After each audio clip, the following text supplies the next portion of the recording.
भाई श्री मुकेश भाई आमलिया, कोशिश करने वालों की हार नहीं होती। नन्ही चींटी એટલે कीड़ी नन्ही चींटी जब दीवार पर चढ़ती है 100 बार फिसलती है, लेकिन एक बार जरूर चढ़ती है। कोशिश करने वालों की हार नहीं होती। आओ भाई श्री घनश्याम भाई इटालियाની વિનંતી કરીશ કે અમને સમયનું જે આપ્યું છે સમયના ચોકઠામાં આપણે ચાલવું છે, આપણે પ્રગતિ કરવી છે। ઘનશ્યામભાઈ ઇટાલિયાની વિનંતી કરીશ કે એમના વિચારો વ્યક્ત કરે, એમને પણ જોરદાર તાળીઓથી વધાવો।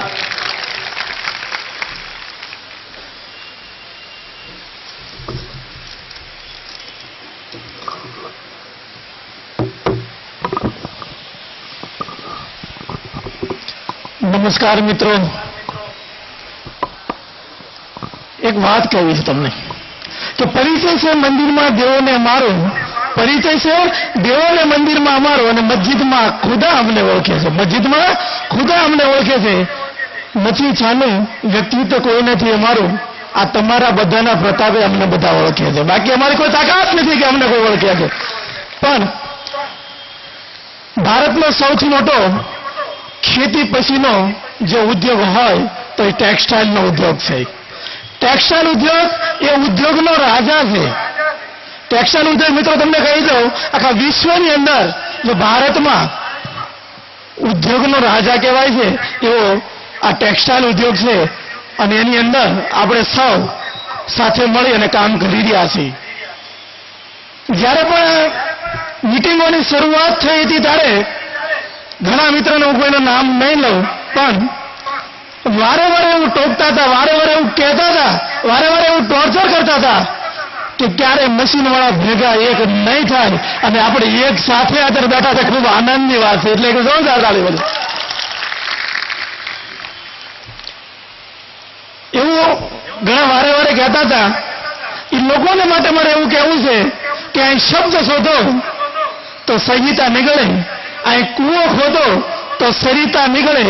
આ દેશની, આ સુરતની તાસીર એવી છે, જો અહીંયા જનક રાજા જેવા જો હાકે ને તો સીતા માતા નીકળે। આ ધરતી જેવી છે। અને હજી હું પણ કહી દઉં કે આવી એકતા જો કાયમ માટે ટકી રહે ને તો ઘણા બધા આપણી સામે એવા રાવણ ઉભા છે, તો આપણેથી બીચા નીકળે। હજી પણ આ ધરતી એવી છે, તાકાત છે સુરતની આપણે બધાની।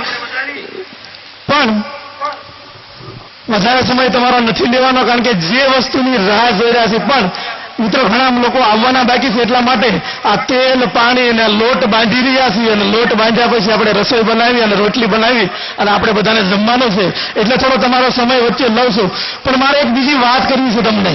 ડાયમંડ ઉદ્યોગની અંદર 2 દિવસ થયા, એક કેન્દ્રની ટીમ આવી અને ડાયમંડ ઉદ્યોગની અંદર આખા સુરતની અંદર સર્વે કર્યો કે ડાયમંડ ઉદ્યોગની અંદર જે વર્કરો છે, જે માલિકો છે, એને કંઈક આપણે આપવું પડશે।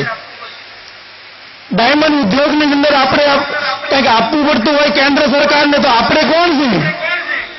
ખ્યાલ છે ને આપણે? હું તમને શું કહેવા માંગુ છું, ડાયમંડ ઉદ્યોગની અંદર કંઈક આવું આપવું પડતું હોય તો આપણે કોણ છીએ? એના પર પણ આપણે થોડો વિચાર કરવાનો છે। પણ મિત્રો, દર્દને ગાયા વિના તમે રોયા કરો, જિંદગી માણ્યા વિના તમે ખોયા કરો। બીક લાગે છે તમને વેપારીની? તો એ વેપારીને કહી દો હવે તમે જોયા કરો। એક ભાઈએ મને પ્રશ્ન પૂછ્યો હતો ગઈકાલે કે ઘનશ્યામભાઈ હવે તો આવતીકાલે છેલ્લો દિવસ ને? મેં કેમ છેલ્લો દિવસ? કેમ છેલ્લો દિવસ? તો કે અમે 8 દિવસથી ઘેરો જતા નથી, તમારું કામ ને એક ધારો કામમાં લાગી પડો છો, આખી ટીમને છેલ્લો દિવસ ને? મેં કહ્યું છેલ્લો દિવસ નથી, અમારી 2 મીટિંગથી 10,000 થી 15,000 રૂપિયાનો એક મશીને ફાયદો થયો છે।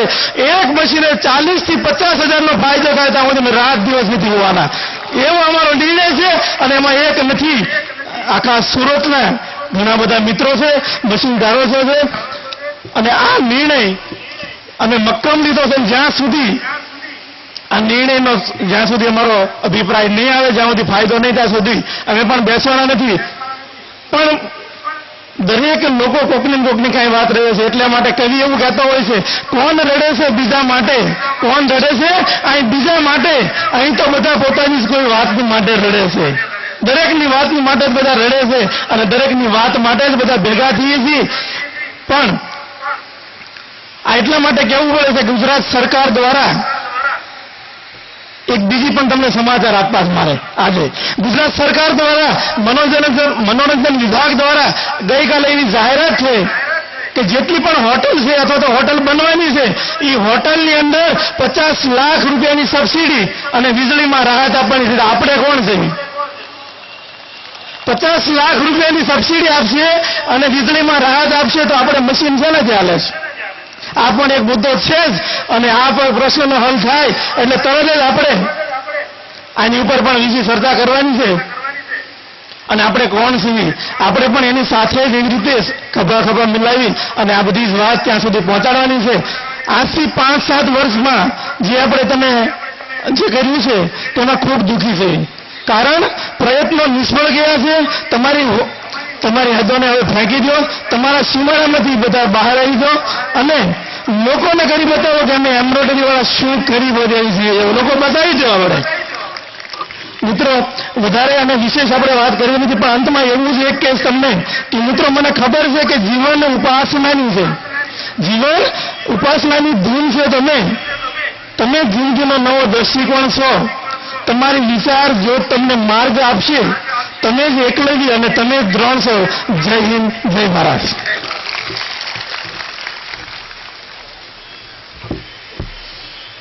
ભાઈ શ્રી ઘનશ્યામભાઈ ઇટાળિયાએ કાયદાત્મક ભાષામાં